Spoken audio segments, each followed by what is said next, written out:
नमस्कार.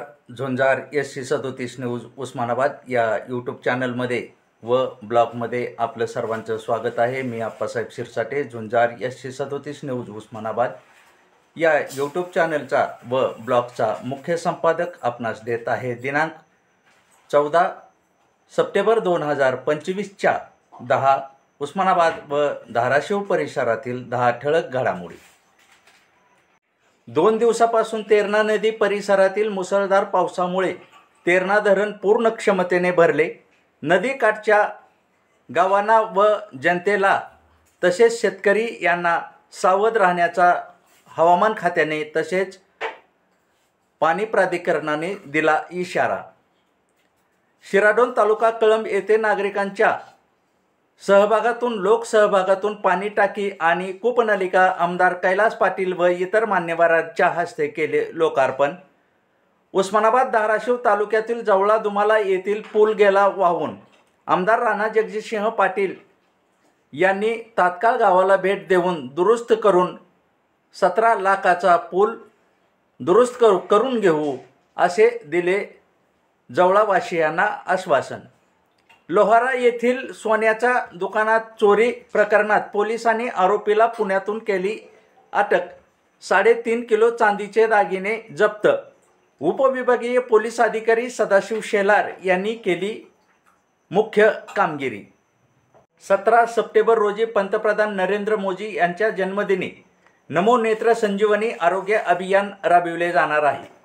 हे अभियान 17 सप्टेंबर ते 2 ऑक्टोबर या कालावधीत 10 लाखापेक्षा जास्त नागरिकांचे होणार आहे डोळे तपासणी. आयुष्यमान भारत पंतप्रधान मंत्री जन आरोग्य योजना, महात्मा फुले ज्योतिबा फुले जन आरोग्य योजना एकत्रितपणे राबवली जाणार. या योजनेमध्ये 5 लाखापर्यंत होणार मोफत उपचार. कळंब तालुक्यात अतिवृष्टीमुळे झालेल्या गावातील नुकसानीचे आमदार कैलास पाटील यांनी बांधावर जाऊन केली पाहणी व दिला नुकसानधारकांना मोठा दिलासा. चारित्र्याच्या संशयावरून केली ज्ञानेश्वर मंदिरामागे मुक्तेश्वर कॉलनी मध्ये प्रणिता काळे यांना सासरच्या लोकांनी मारहाण. पतीसह 5 जणांवर आनंदनगर पोलीस ठाण्यामध्ये झाला गुन्हा दाखल. औरंगाबाद पदवीधर मतदारसंघ व शिक्षक मतदारसंघाच्या मतदार याद्या पुनर्रचना कार्यक्रम झाला जाहीर.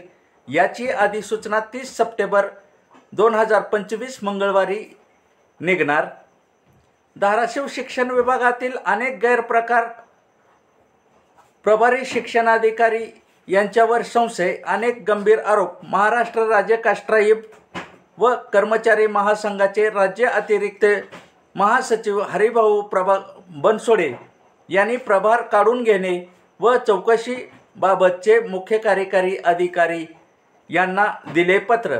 या होत्या उस्मानाबाद धाराशिव परिसरातील 10 ठळक घडामोडी. अशाच घडामोडी व बातम्या पाहण्यासाठी झुंजार SC37 न्यूज उस्मानाबाद या यूट्यूब चॅनलला व ब्लॉगला फॉलो करायला विसरू नका. तसेच सबस्क्राईब करा, लाईक करा, शेअर करा आणि बेल आयकॉन दाबायला विसरू नका. धन्यवाद. शुभरात्री.